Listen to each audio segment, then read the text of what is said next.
All are requested to rise for the prayer.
Corruption will go when the large number of persons given unworthily to it realize that the nation does not exist for them to exploit, but that they exist to serve the nation.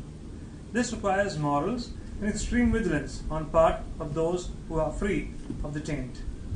These are famous lines in the father of our nation, Mahatma Gandhi.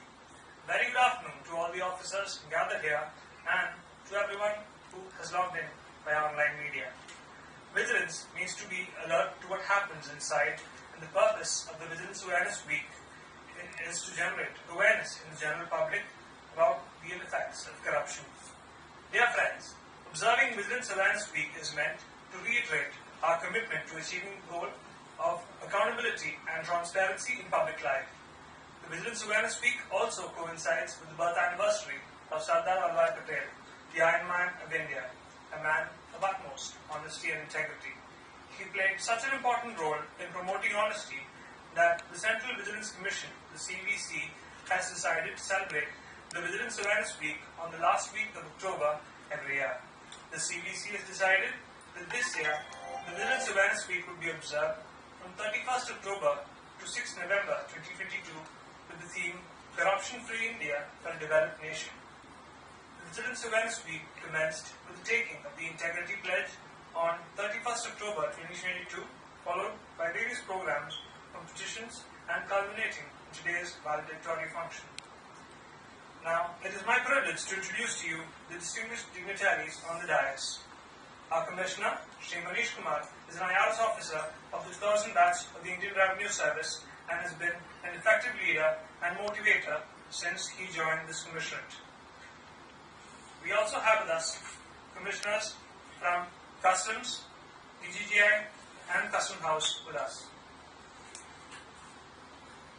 Srimati Jane Karna Nathaniel, IRS, our respected Chief Commissioner of Central GST and Customs, is an officer of the 1988 batch of the Indian Revenue Service. She has been a guiding light in all our endeavours. Now, it is indeed my honour to introduce to you our distinguished Chief Guest of today's evening, Shri K.V. Eapen, Honourable Administrative Member, Central Administrative Tribunal, Ernakulam Bench. Shri Eapen sir is a man with immense experience in public service. He belongs to the Indian Administrative Service with over 35 years of public service. He served as a Secretary of Department of Administrative Reforms and Public Grievances and the Department of Pension and Pensioners' Welfare. He also worked as a Director of Vigilance in the Department of Personnel and Training, Government of India, Central Vigilance Commission, and the Central Bureau of Investigation. He joined the Central Administrative Tribunal, Ernakulam Bench, as Administrative Member in May 2020. It is our proud privilege to have him amidst us today as a Chief Guest of the event. Now, may I request Commissioner of Central GST and Central Excise, Shri Manish Kumar sir, to deliver the welcome address. Namaskar and a very good afternoon to everyone. We have gathered here today for the very inauguration ceremony of the Vigilance Awareness Week, which we celebrated last week. This year, we are celebrating this Vigilance Awareness Week with the theme, Corruption-Free India for a Developed Nation. And we are very fortunate today to have among us Sri K.V. Wilson, Honorable Member of Administration, Representative Tribunal, who has taken time out from his busy schedule to be with us. Sir need no introduction. He has a long career with 35 years plus in the administrative service. He has worked in a different capacity, right from the grassroots level to the history to the international level. He has seen the interaction of public service and the citizen, and he has also dealt firsthand with the disciplinary and anti-corruption matters in the Department of Personnel and Training. He has also served as Secretary of the Department of Democracy Reform and Grievances and Department of Pension and Pensioner Welfare, and has the opportunity to improve a number of processes and functioning of various ministries by increasing transparency and efficiency. So you have vast experience of working in government, also improving the functioning of government. You also carry with you experience of working in the international world. You are the best person to guide us in taking our organization, the delivery of services by our organization towards a corruption-free and contribute towards a developed nation. On behalf of Central GST, Central Excise and Customs Theory Council, and my personal behalf, I welcome you, sir, and look forward to hearing you. I request our Chief Commissioner, Madam, to welcome sir to the small act.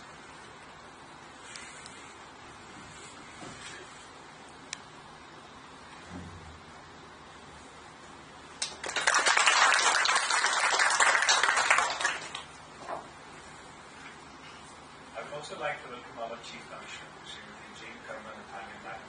Madam, you are a constant source of inspiration and guiding light in conducting all of us in public life.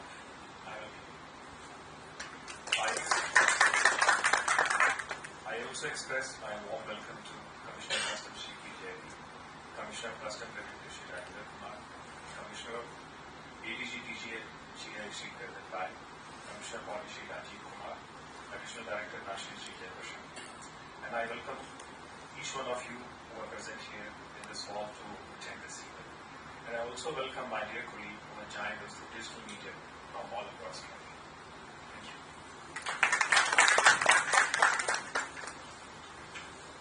Thank you, sir. Now I invite our most respected Chief Commissioner, Srimati Jane Karman Nathaniel, Madam, to address the gathering.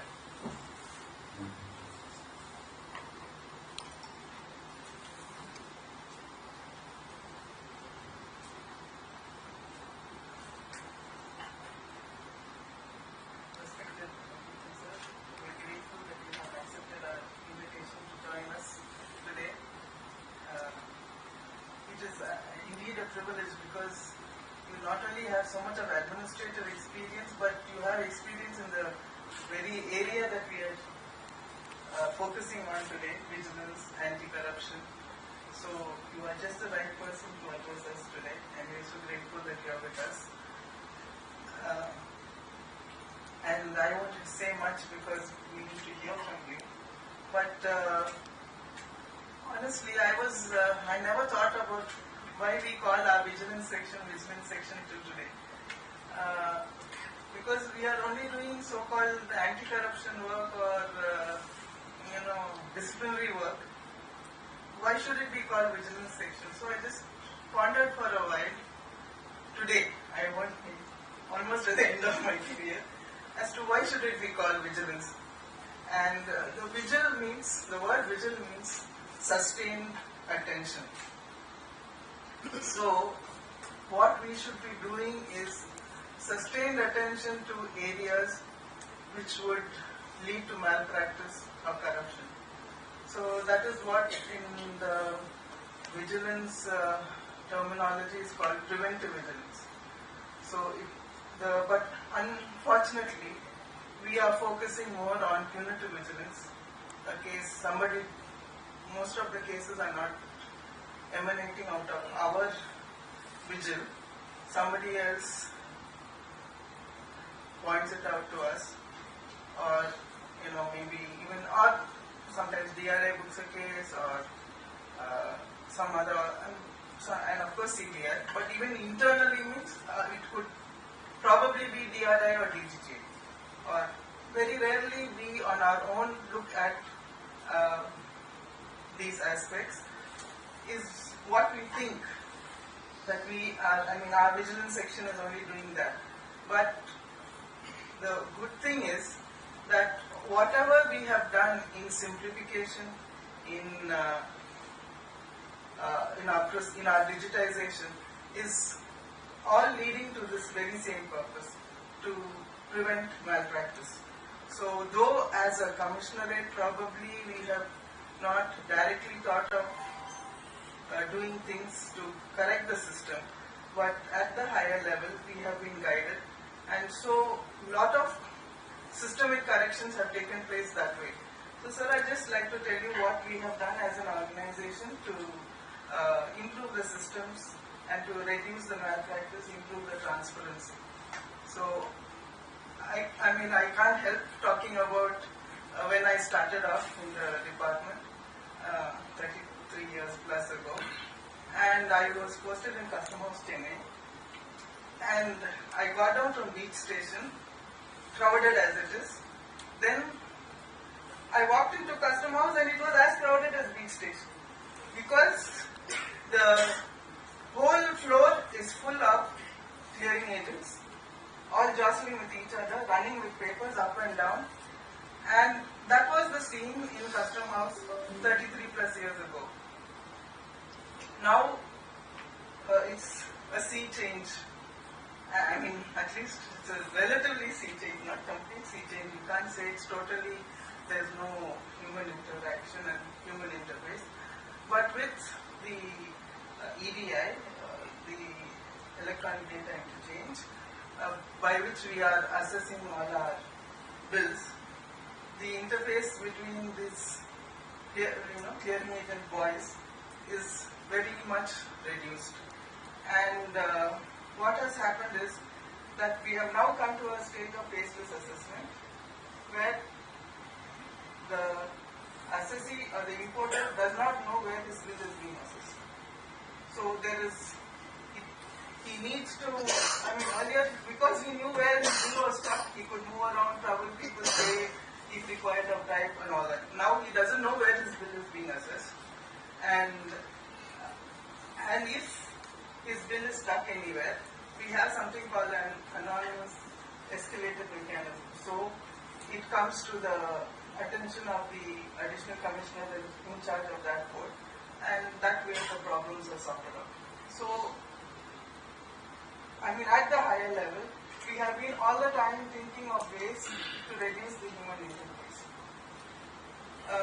On the GST side, since it is started only in 2017, it is a highly digitized process. Returns are filed on the system, refunds are given on the system, scrutiny is only, certain returns are earmarked for scrutiny, not everything is scrutinized. And so that way through these processes, registration of a GST assessee is done normally through the system. He produces his PAN card. Occasionally physical verification is done. The system asks you to do it. It's not at your discretion. So that way, this process of digitization has ensured that we have a very reduced interface with the public. And so even if one wants to be corrupt, one is not required to be corrupt. So, so this sustained, so as I said, the word vigil means sustained attention. So over the last 33 plus years, I have seen personally how the CBEC then and the CBIC now has been giving sustained attention to making the process more simple, more transparent. I won't say we have reached there's always scope for improvement, but we have come a long way. And refunds is another area which is prone to misuse, and I won't say it has stopped now, but still, we have to delay refunds only and ask questions only if the person is identified as a risky exporter or some risk has been identified. So with all this risk management in the way we deal with our work, we are with limited staff and with the help of the system, we are able to do our work. And customs especially, from the days of 100% assessment, 100% examination, we have now come to risk management. So only if the consignment is identified for assessment or examination, then it is taken up. So through all these processes, we have improved our transparency. So, I mean, I thought I'll talk about specifics to our department and how we have simplified things. We are also now on the virtual hearings mode. So very often, I mean, earlier people had to come for physical hearing. So now that also doesn't happen. On the investigation side, after our investigation, we are supposed to issue a pre-consultative notice. So the assessee knows which way our investigation is going and he can counter it. And if he has a valid counter, we don't need to go ahead with our further notice. So these are all the various ways we have tried to bring more transparency. Of course, we have improved our, we have a lot of stakeholders associated with us, especially on the customs side, and that was prone to a lot of mischief. So even their documentation is now received on a common portal, and so there also physical interface is being cut. And the citizen has, as you know, the RTI, CP grams to point out where he is hurt and where he has a grievance. So that we are ensuring that we stick to the timelines and this was. So with this little introduction about ourselves and what we have done, I request you to now deliver your keynote address and to tell us how we go forward. Thank you.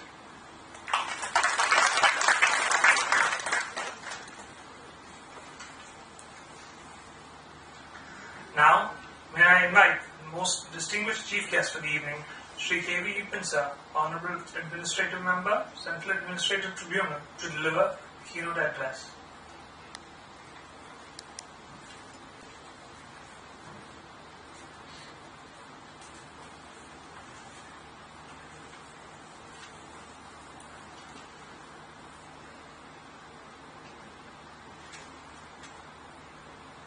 Madam Chief Commissioner, Mr. Manish Kumar, distinguished senior officers of the department who are present here, and I would like to call you colleagues, but I am no longer part of the government, so I can't say that, but friends.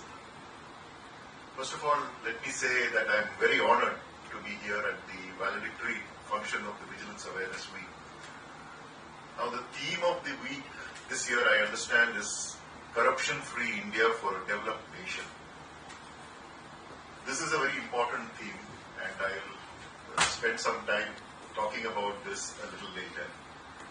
I would at the outset like to express my thanks to the Trivandrum zone of the Central GST, Central Excise and Customs for their invitation on this occasion.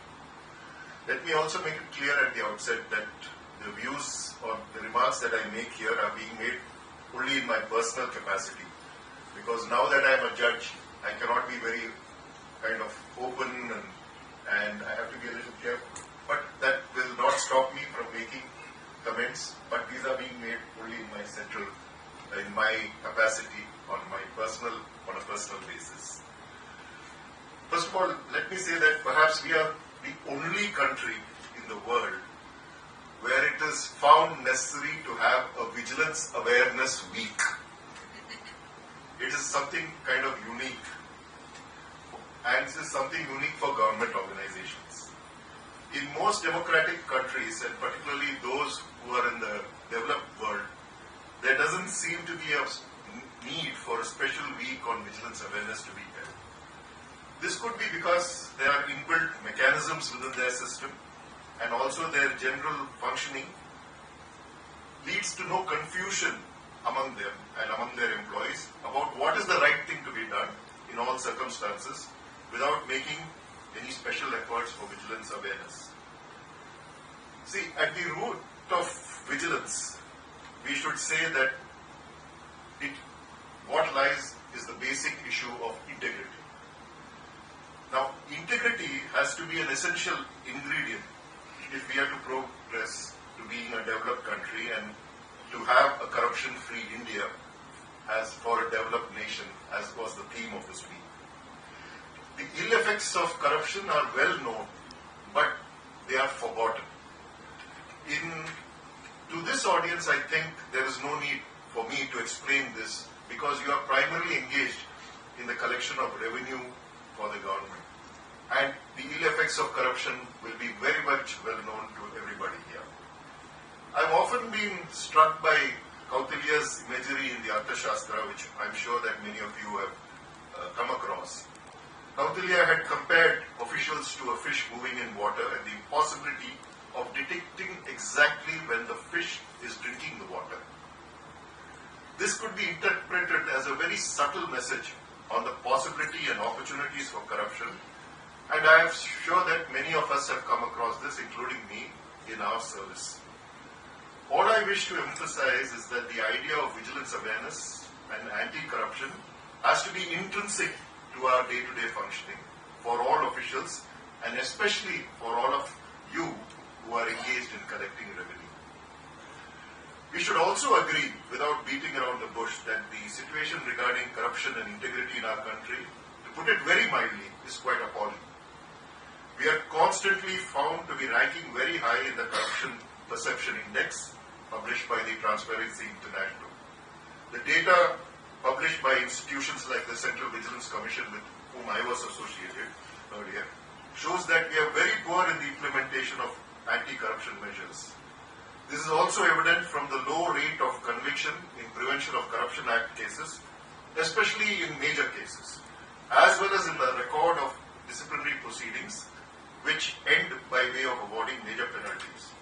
In fact, as per a report which was prepared for the Central Vigilance Commission when I was there, the time period from detection of an offence to the completion of investigation takes a total of more than 4 years. If this is true, it can be looked upon as a perverse incentive for corruption. A corrupt government servant feels that it pays to be corrupt as the risks are low and the rewards are high. But the major problem in this country is the almost resigned and permissive attitude towards corruption, which is there everywhere. But nobody seems to realize, as I was saying, that how much of a damage it causes.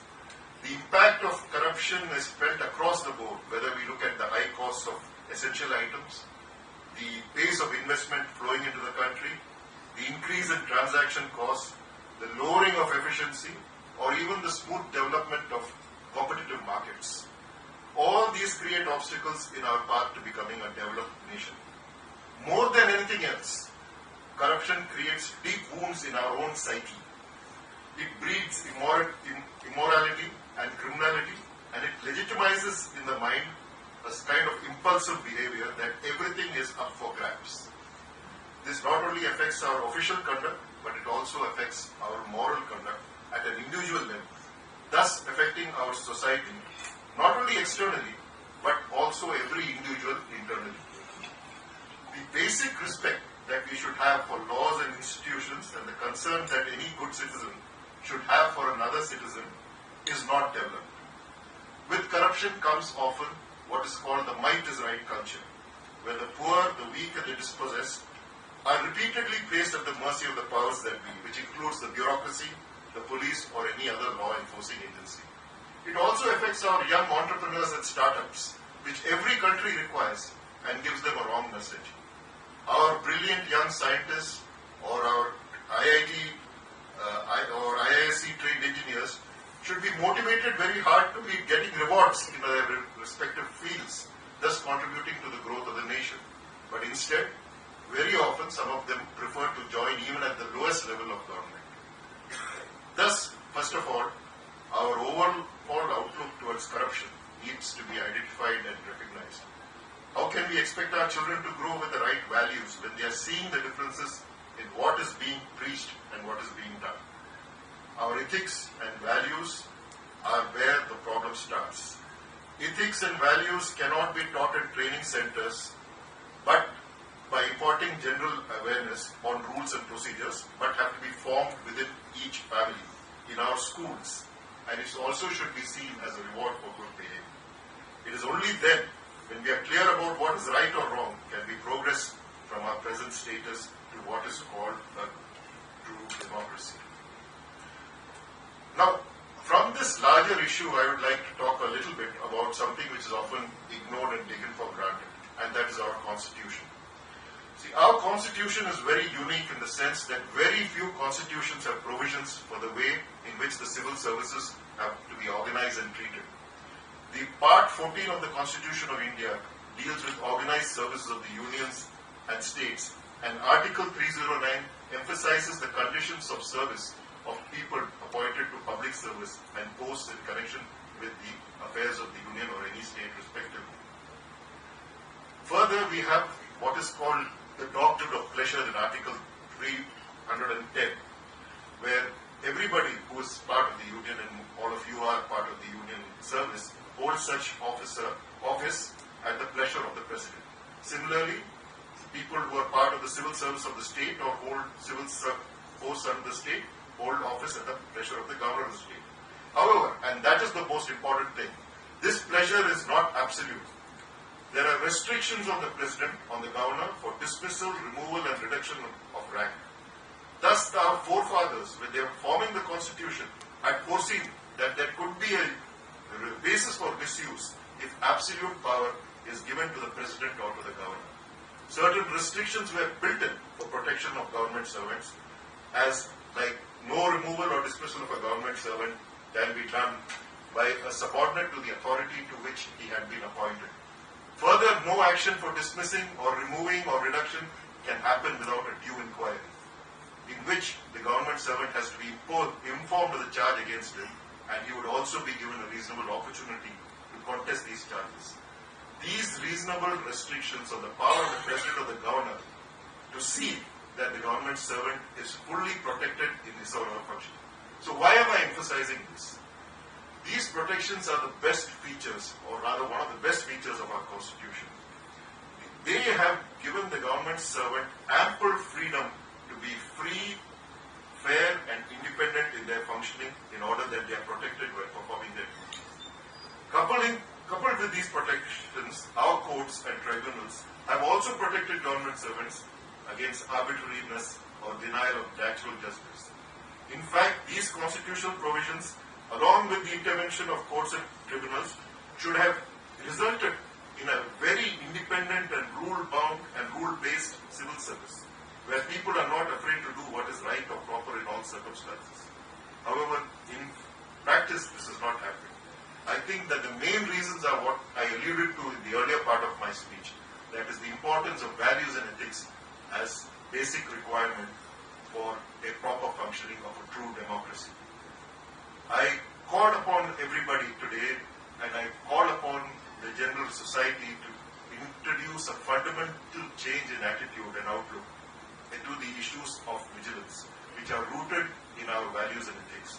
We have so many institutions like the CVC, Comptroller and Auditor General, Administrative Vigilance set up in each organization, the post of CBOs, etc. All these need to work together. We have also so many rules, Prevention of Corruption Act, money laundering, all that.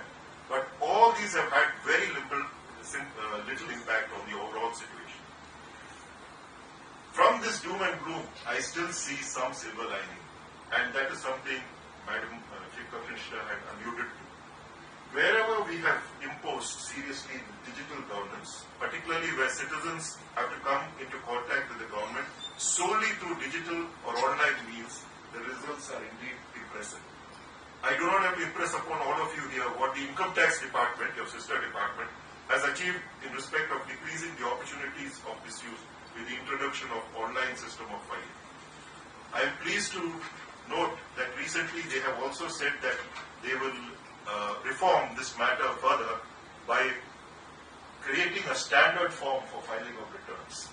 Similarly, to take another example from all of you here, in the GST area, which Madam has talked about, there has been much improvement in the system of filing returns, though there were teething problems, of course, in the beginning. This has increased GST revenue to record levels, as we have seen recently. To take another example, which is out of the revenue area, look at the Ministry of External Affairs. The regional passport offices, if you have a look, they've taken great steps for faster passport renewal based on online submission.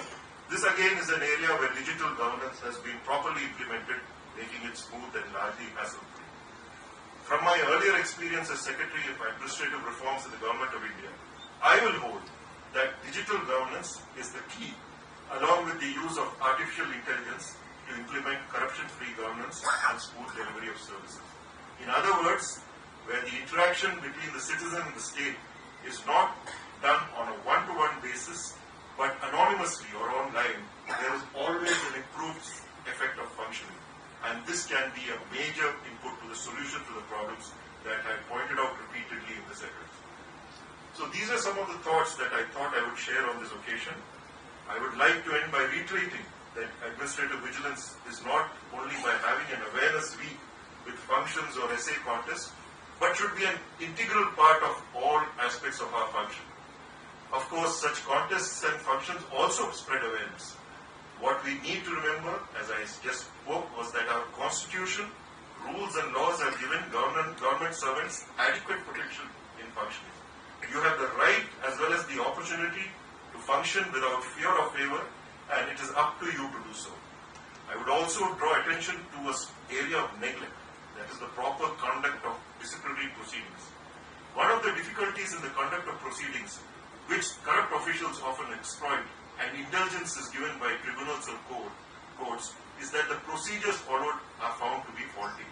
It is for your vigilance division in all offices to clearly train everybody in these procedures and also to ensure implementation in time. This is something that has to be emphasized by each officer. At the end of the day, unless we take corruption like a disease, like cancer, to be cauterized from its roots, our development or progress towards a developed country status will be always slow. I call upon everybody to introspect on what needs to be done for a change in the situation where we take for granted that everybody working in the system is by definition honest, correct, and genuinely working for the public good. I can only paraphrase Tagore in conclusion: into that heaven of freedom, let our country live. Thank you for your opportunity, for the opportunity given to me for sharing these thoughts today. Thank you.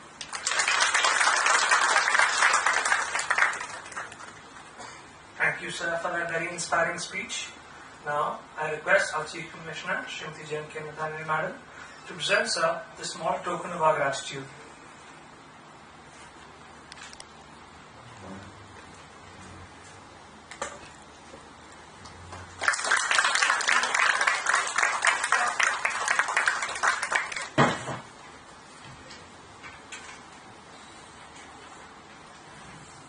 Moving on to the prize distribution ceremony. Sir, if you may please.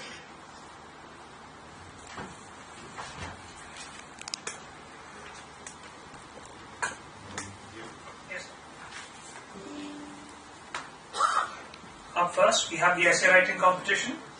Third prize, Ashok P. Inspector.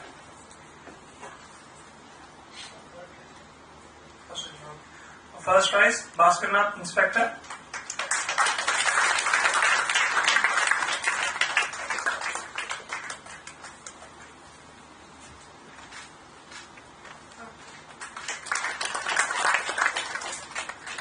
Second prize, Abhijit K.S. Inspector.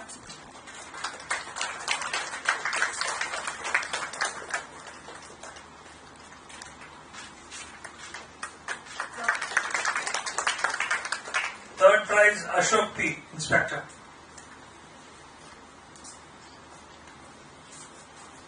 Moving on to the slogan writing.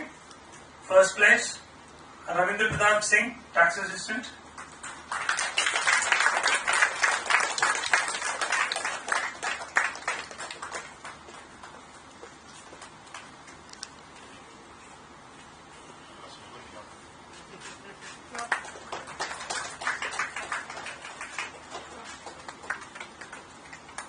Second place, Ashok P. Inspector. And third prize, Bhaskar Nath, Inspector.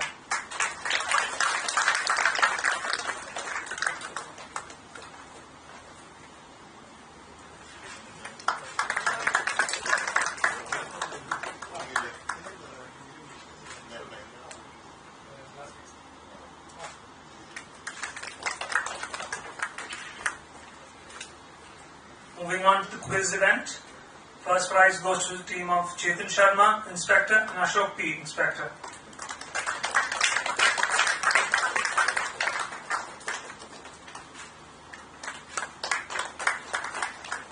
Second prize goes to the team of Jiten Mali, Inspector, and Noel Gio Benai, Tax Assistant.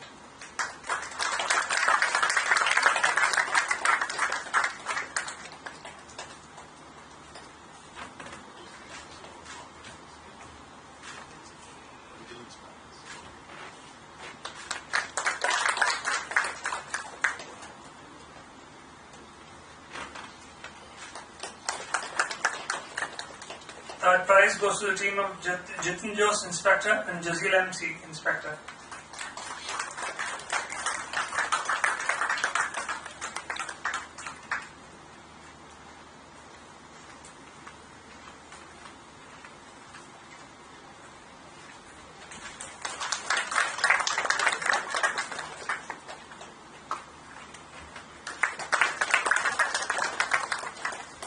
Moving on to the painting competition for the children of our officers. First place, Dia Zainab, daughter of Najia PA, Executive Assistant.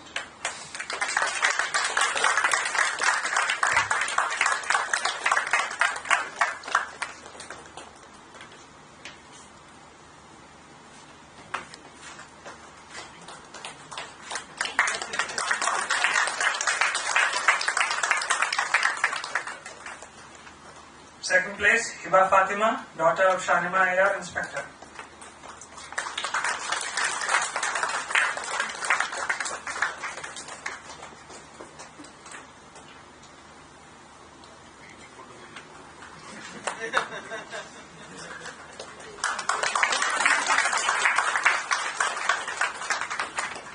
And third prize, Ayan Feroz Hussain, son of Nasir Sultana, Executive Assistant.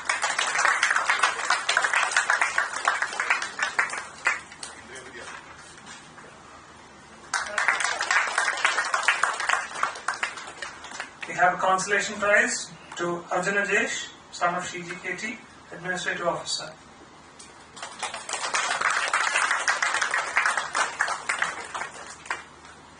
Son is not joining us today.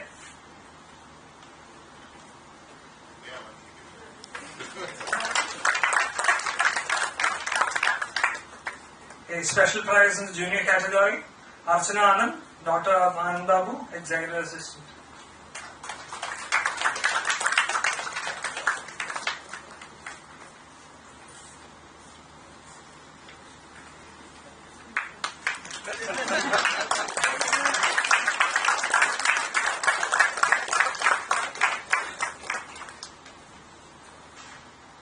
So that will be all. Now I invite our respected Additional Commissioner, Sri Anwar Lisa, to deliver the word of thanks.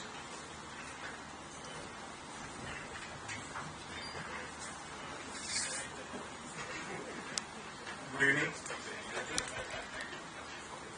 Integrity, transparency, and fight against corruption have to be part of the culture. They have to be taught as fundamental values. It was said by Angel Gurez, former OECD General Secretary. Distinguished Chief Guest of this event, Shri K.V. Pansar, Honorable Administrative Member, Central Administrative Tribunal, Chief Commissioner, Commissioners, Officers of Central GST and Customs. It gives me an immense pleasure to deliver the vote of thanks for this event to all dignitaries and assembled here. I, on behalf of the officers, staff of Central GST and Customs, express our sincere gratitude to the Honorable Chief Guest who honored this function with his esteemed presence and inspirational thoughts. I assure you, sir, we will uphold the values of Constitution, we will follow the procedures and we will inculcate the habit of transparent and being honest to our work. Also to uphold the values of integrity, probity, transparency in our civil service. To achieve the motto.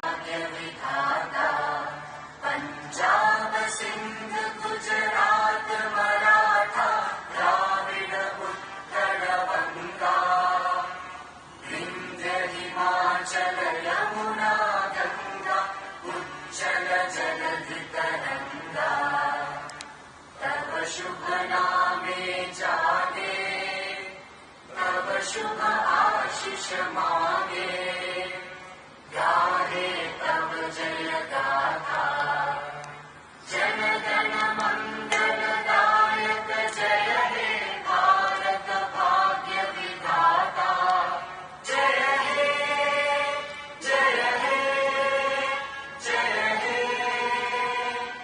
जय जय जय जय हे.